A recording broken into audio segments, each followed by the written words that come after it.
Yeah, Hello. first, first. It shouldn't happen like last time. We thought we were live, but we weren't live on YouTube for some reason. Yeah. Um, but either way, so hello and welcome to Momentum Office Hours. My name is Yash, and I'm joined by my co-founders Harsh, Jai, and Kaushik to discuss the topic of the week, which is monolithic versus microservices architecture. I hope I said that correctly. Our goal is to provide you with actionable insights and practical strategies that you can apply to your own products. Throughout the session, we encourage you to ask questions and share your thoughts. This is a fantastic opportunity to learn from each other and gain new insights and help drive your SaaS initiatives forward as well. So let's get started. Jai, Harsh, Kaushik, how are things? How are things going? Doing great. Right in middle of the week, just finishing up with meetings and planning to book the next ones, going ahead with the Nice. flow, and then we have the podcast schedule. Also, so quite occupied in that. But then, yeah, coming to office hours, it's an interesting topic. To be very honest, little techie from my point of view, and Yeah. but yeah, it's interesting. Have some questions from my side, but yeah, I would like just to get started. Yeah. Awesome. So, needless to say, today none of the three of us understand this topic enough to be able to say anything. So, Yeah. Harsh will have to take the lead on this one. So let's start with the basic one. What is and like the basic and the only question that we are qualified to ask, which is what is monolithic architecture, and then what is microservices architecture? And like, why do we need to talk about this? Like, why is this simple? Like, can't I just have simple architecture?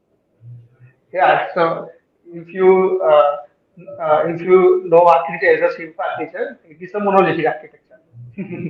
Oh, So so simple is it's a okay, simple monolithic architecture architecture. is just monolithic architecture. Yeah. So you So just took so you just took the simple as a word and then made it complicated.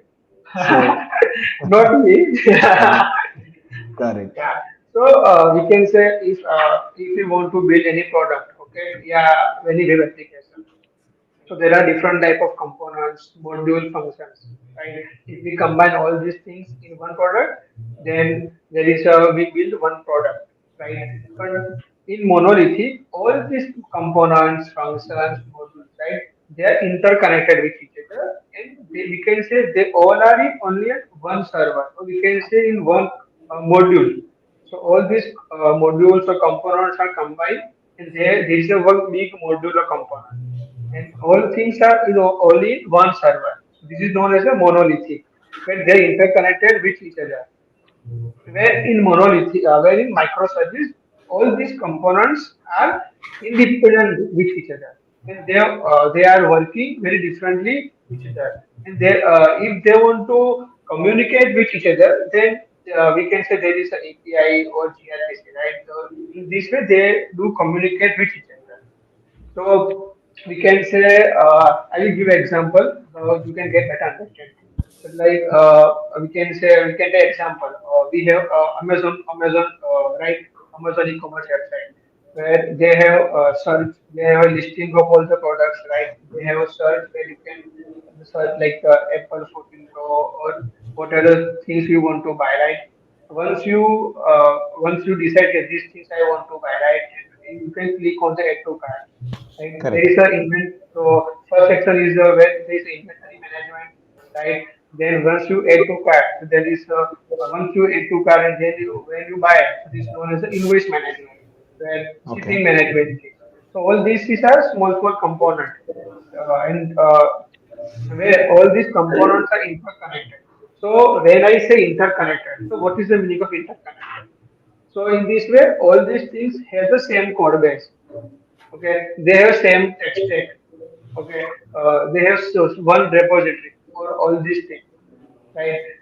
And when all so they are interconnected with this, and so this is a monolithic architecture, right? So, Now, yeah, yeah, if I'm understanding it correctly, Harsh, with respect to what example you stated with e-commerce platform, does that mean that if they have a microservices architecture as an example, they can just optimize or scale its payment processing services independently without even changing anything in product catalog services or any other module in itself? Yeah, so this is one of the advantage, right? With the Mhm. scalability, right? So Yeah. if I tell you, so I tell you, in Amazon, their inventory management, invoice management, the product management, you can say the notification, right? Where is my order, all these things. These are some small modules. Now, just consider I want to improve my listing page, or we can say the inventory things, right? Where the Amazon list out all the products. Now, Yeah. if I want to optimize, so we can say scale, right? If I want to scale these things, right? But so for that, if all these components are interconnected, right? So if I scale, such like the we can say I have some small things, right? And then I make this my big instance, right? So all these things automatically become the large. Right? There is a small requirement only for the inventory. We can say listing page. I don't want to scale for my we can say the invoice management or notification. They are perfectly fine. Right? So in monolithic, there is a disadvantage. If you want to scale any one module, or we can say the one functions, so it can't possible in monolithic. If we scale down, then whole application becomes the scale. Right? So this is one of the disadvantage of monolithic. And we can say the same advantage we have in microservice, where now, this is a I tell you. So in monolithic, these all these are interconnected, right?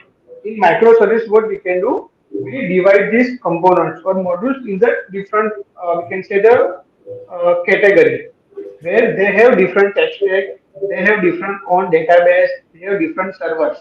It's like the product listing, right? Inventory. They have different database, right? They have different server. Now, if user buy anything, right? Then after there is a invoice management, shipping management. So there is a different server database things. And then we can say notification, there is a different server or database, right? Now, if I know, okay, there are, if such like Black Friday, in Black Friday they have high traffic on my Amazon listing page, right? But my, you can say the shipping and the notification service is working fine in high traffic. If I want to scale, so I just need to increase my inventory management database or server on a high scale. So this way we can say uh, we if we have high traffic, then our servers are scalable, but we don't need to scale our different modules or different service like the invoice or we can say the notification. So here's an analogy, and tell me if this is a good way to sort of think about it, right? So as an example, all humans, all people, or all animals are monolithic architecture because as and when they grow, they scale at the same rate, right? However, like if you think about Dr. Reed Richards, right, which is like one of the characters in Fantastic Four, who's like the elastic man, right? So if he wanted to catch the bad guy, he'd be able to like grow his arms really, like he'll be able to grow his arms or legs or neck or whatever, depending on the bad guy that he wanted to catch. So like, is that microservices? Like, so a very poor analogy, but is that a like for non-tech simple people like us? Is that a good way to think about it? That I'll be able to scale a particular part of my application disproportionately with others if need be. Yeah, right, right. So yeah, so the example will be we can say not 100%, yeah, but 50% it's right. One the example you said there is a one human body, right? And they are Yeah, interconnected with each other. But if correct. like the we can say the Iron Man, right? Where the all the we Ah, can say the hands, all these are different, right? And they correct. are connected when the requirements come in, right? So this is one of the way we can say the microservice. Got it. Got it. Yeah. Yeah, understood. But why? So like, why is there requirement for an app to scale different parts of itself at a different proportion, right? So as an example, if I have like 1,000 users who are using 5 features of my application, why? I mean, if those 1,000 users become 10,000 users, won't they be using like all of my apps? So like all of my app needs to scale to 10x. Why would disproportionate scaling be a requirement? Yeah, so I tell you one example, right? In IPL, right? We can say the Hotstar Geo, yeah, the live streaming provider, right, of the IPL. So Now, Hotstar, let's talk about FIFA World Cup. yeah, I FIFA think World that's Cup. a yeah, that's a more global sort So of yeah. yeah, so I just want to there is streaming platform. Can Sure, whether sure. if there is a FIFA, right? So you can say the any sports, you can say any sports application, right? They are live Correct, streaming of the football match, correct. right? So there are two components, right? The first is where they can see the list of matches. They are currently, or we can say the upcoming matches, right? Mm, Now think is key. Now consider the traffic that we are getting in the list of page, right? Where mm, there you can say the what are the scores currently, what are the upcoming matches, right? And the traffic which we get on the live stream, both are very different, right? mm, correct. Now we can say now just consider कि, currently there are 2 CR users who are live they are watching live stream of football match, right? So 20 But million people two who million are people, yeah, 2 million 20 people million. are yeah, 20, yeah. So they are the people are watching the live stream on the of FIFA match, right? So these Yeah, people are not coming to the list. We can say the listing page where they can just see of history or upcoming matches, right? So to we don't need now the same. We can say the same traffic. There is a different traffic, right? Now we can say that this if we want to now why we need that, right? So just consider our instance, so we can say our server, right? It's divided into two things, right? We can say the listing and the live streaming. Right? yeah, Now, even if on listing page there is very small traffic, okay, but because of high traffic on streaming platform, I have to increase my server or some capacity, correct, right? And correct, so that I have to pay some X amount for that service. correct, Yeah. Now, just consider if I divide this service into two components. One is the correct, listing and other is the service, right? And if I maintain the requirements on the correct. listing page and the streaming, it's different, right? Yeah, So, yeah. in this case, the cost is very low because Mm, even if traffic is increasing, I just have to increase my scalability on the streaming server, not the correct, listing server. Yeah, so I can correct, say the cost of listing server is low, but the streaming will be high. But it is overall lesser than the if I have only one server who have both components in one server. That's correct. why. So yeah, Mm, and these are also the different things. Now, uh, according to use case, right? Now, if I have live streaming, right? So for that, what is the best technology that I can use? That like the Node.js is the best thing they provide the socket, and it is a mm, good for the live streaming, right? But if we talk about the listing, right? So we can say the Python or Django is good for the listing, right? But so if I have microservice architecture, where the two both are different, so I can use different tech stack, different mm, database. But if there is only mm. one server, then I have to fix whether I have to use Node.js or the Python.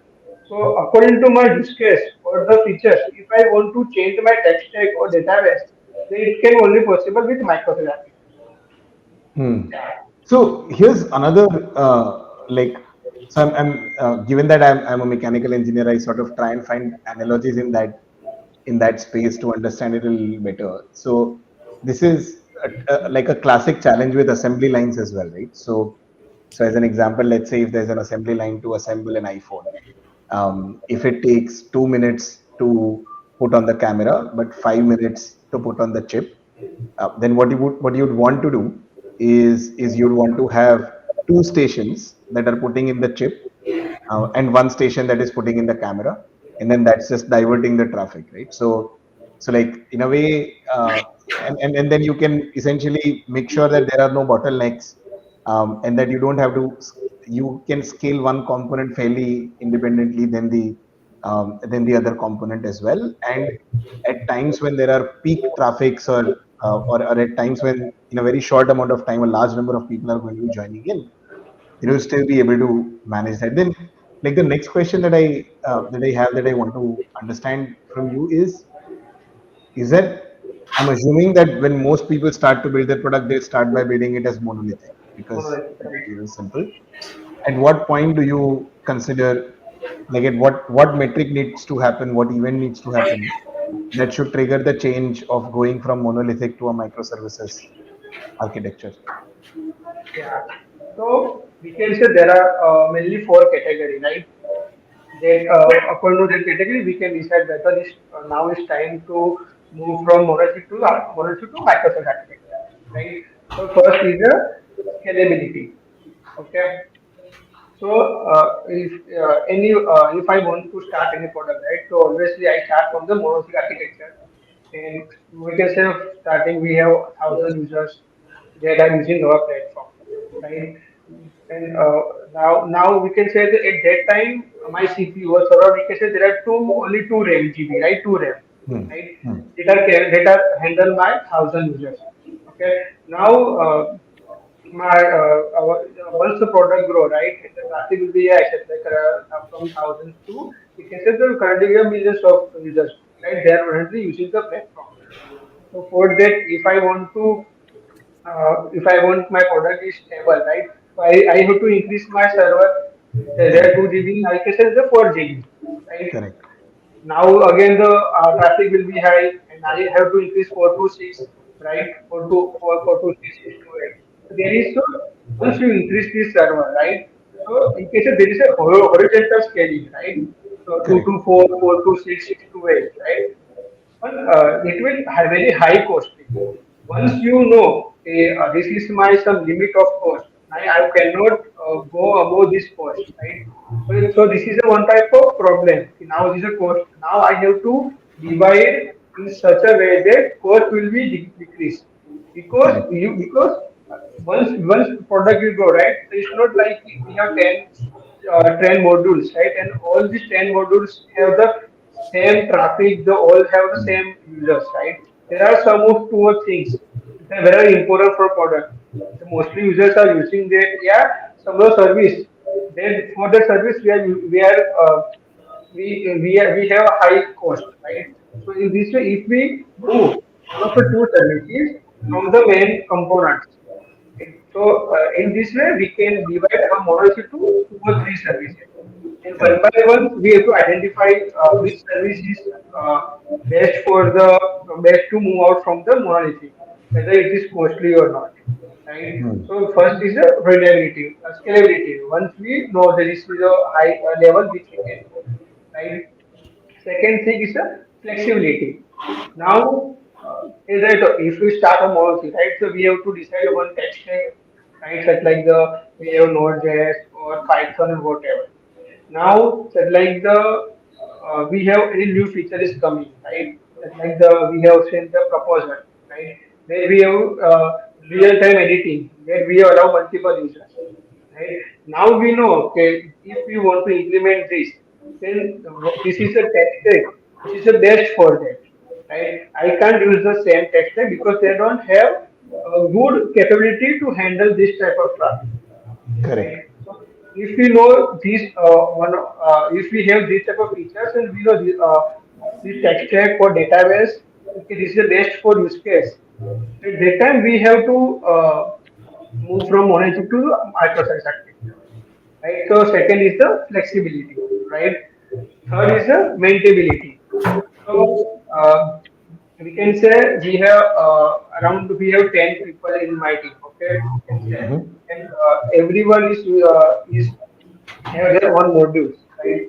Now, so like if team one wants to deploy some new changes on production, right? Correct. In the same time, also the team two wants to deploy the same thing, different their own changes on the production, right? So now the two members are wants to deploy the different things on the production. If we have one server, then we have to maintain whether this changes one are not affected changes two, right? So Correct. if we know if this maintainability is if the cost of the maintainability is very high, or we can say because of we have to maintain our product is not breakdown. So then we have to do so much thorough testing. It will take too much time. But at that time we know okay now it's time to move from monolithic to the microservice where we divide the responsibility and so that every module or every team can deploy their code on their way. They don't have to think about how whether if I change this right then what are this whether this affect or other service or not. Correct. If we yeah, and the fourth is the reliability. So now once product go right, we can say if there are few changes are different production right, and because of that we can say whole application is breakdown Correct. right? Now, so we can take example, just like the in client or whatever product, right? What is the main thing? The sign up login will be always be working, right? Even if something happen, but the user can do the sign up if there is monolithic, right? And if we can say that because of some changes in payment module, whole application is breakdown. Now, Yeah. because of that, my business is affected because my authorization, my sign up login module is also down. Correct. Then we know, okay, now it is critical to get the lead by using sign up, even if my application is down. At that time, we have to divide our app, such like we can say authorization module is different from the application. So that even if there are we deploy anything in our application, the auth module is working fine, so that we can get the lead. Yeah. So, So there are the four things that mainly we can say this is one of we have to decide to which characteristic is important for us, and for that we have to and when we know okay this is a very important characteristic for us, at that time we have to move from monolithic to microservices. So, does that mean like, is it possible to have one set that is monolithic, a hybrid of both? Is that even possible? To have a monolithic and a I think microservice? hybrid of both by definition is microservices, right? So Yeah, like as soon as you move as soon as you have one component that is out of the monolith, it becomes a duolith, which is microservices by definition, I think. But again, that's a guess. yeah, right. Right. So, as I took your example, as I told in previous example, right, I have divided my authorization module from the application, right? So we can say now I have implemented Microsoft architecture where authorization have Microsoft architecture, but still my application is on monolithic because in my application there are still so many components they are interconnected. yeah. One thing to add on this, Harsh, you mentioned with respect to an example where that certain basic things like sign up and login are going to be there. Those things should not get down when we are deploying certain features. So does it mean that even incorporating microservices architecture inside the product would also reduce the downtime while implementing new deployments? So, for example, let's say a product is having 11 modules, out of which just one or two modules are getting new updates. So, deployment of those modules would not affect any other modules, and that's why also the downtime which occurs because of the new deployment will also be reduced because of this.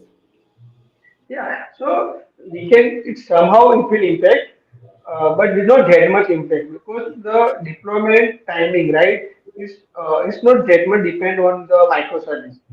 Right? If we deploy using there are different, we can say the methods such as the blue-green architecture or we have some automated Jenkins or this. If we use this automated tool for deployment, then we already get the zero downtime. Ah, Yeah, but you can say if I have monolithic architecture, right, and I want to deploy something on production, there are few changes, right? Because of in monolithic architecture, all application is deployed again, not only small changes, right? So we can say Hmm. it will take 2 minutes to deploy the whole application, even if there are only few changes, right? But in microservice, we can say the time can be reduced from 2 to 1 minute because I have deployed only very few changes in different service. So we can Hmm. say the timing of deployment can be reduced by using this microservice. Yeah, Understood. One more thing to add on this, so that as we already discussed, that most of product companies will start with monolithic, and then eventually at certain point of time, considering the four factors which you mentioned, it's going to shift to microservices, right? So, just from team point of view, let's say they are reached to anywhere between 25 to 50 people of development team, and now they want to move to microservices architecture. How does adopting to this microservice architecture affect team organization and overall productivity? yeah. So we can say even in monolithic, already teams are divided by using the modules, right? So for team wise, it's somehow it's difficult because we can say architecture is different, right?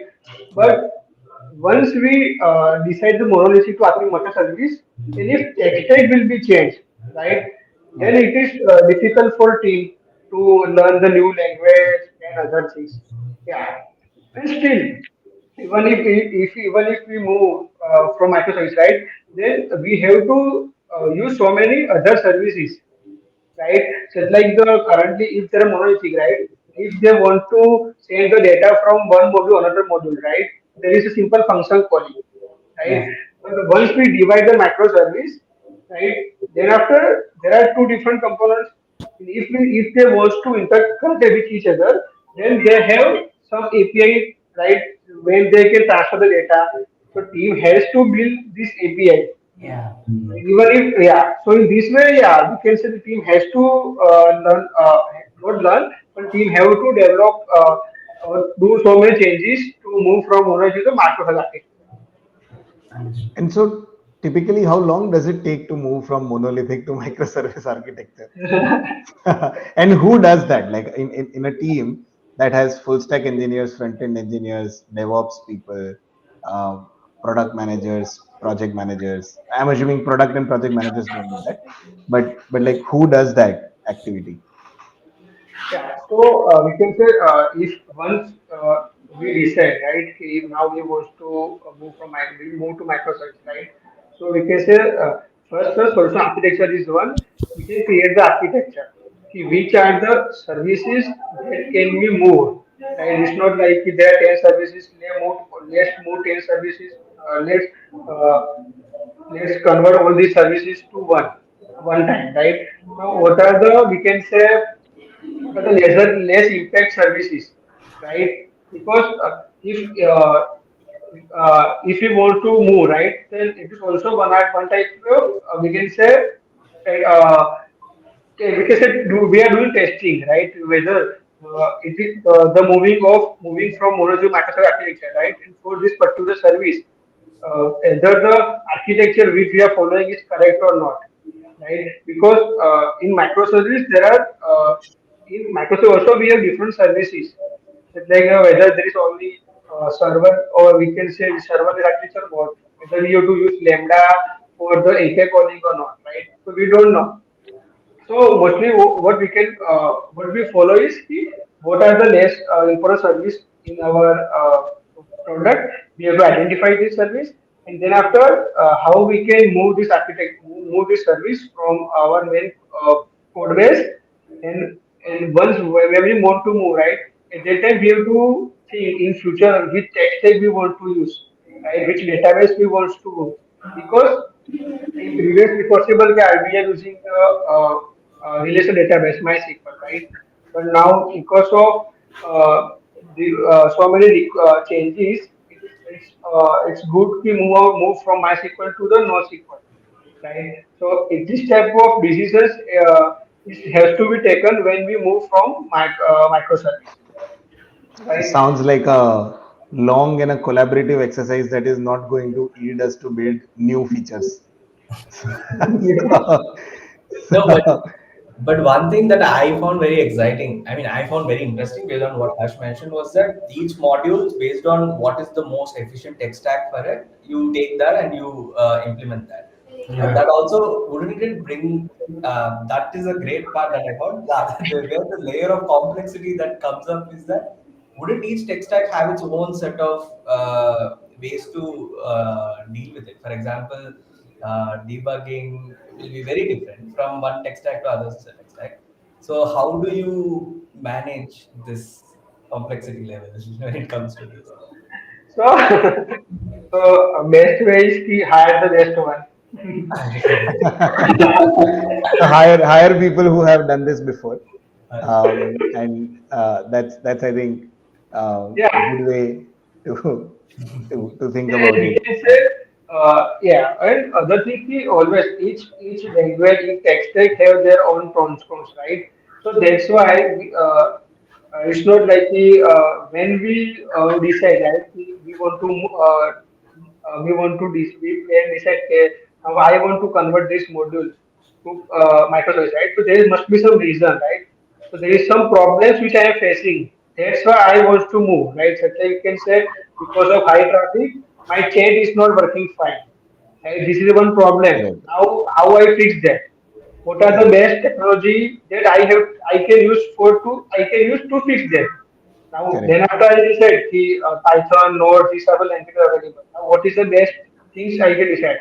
Then after we will, and after the even after deciding the language, there is the same things which we also have to follow for database too, right? Okay, which database is correct for my use case. In this way, we can decide which tech stack or the database is perfect for my microservice. Got Yeah. it. So I think Kaushika, uh, like again, a very inaccurate maybe way to think about it is that it's like how many knives should you have in your kitchen, right? It depends on the scale of the kitchen, right? So if I'm cooking for two, probably one or two knives are okay. But if I'm cooking for like 150 people, then I need to have six different knives, right? So like one knife which is used to cut vegetables, another one that's used to cut meat, another one that's used to cut fish specifically, and stuff like that, right? So probably these are certain and so if you're running a kitchen that serves 150 people and if you have two knives, then you know that you'll run into trouble, right? So the cut will not be fast enough, it will not be fine enough, it will not be um, good enough. And I think it adds complexity for sure, because there will be some knives that are that evening no one walked into the restaurant and ordered fish, so that knife is just laying there on the kitchen counter. But that's okay, because there will come an evening when everyone will come in and order fish. And so I think, but interesting here that I think this is a great conversation. Thank you, Harsh, for coming in and talking about monolithic and microservices architecture. This was a good chat, and thank you everyone for joining in while the session was live. If you liked the conversation that we were having and would like to see more, let us know. We do this on every Wednesday in the evening. And if you have a specific topic that you'd like us to cover, Kaushik is our head of design, Jai is our head of growth, Harsh is our head of engineering, and so across the whole product life cycle, we'd be happy to sort of have a conversation and talk about it. And you can join us, ask questions in the comments and things like that. But thank you everyone for joining in, and until next time, see you soon. Bye bye.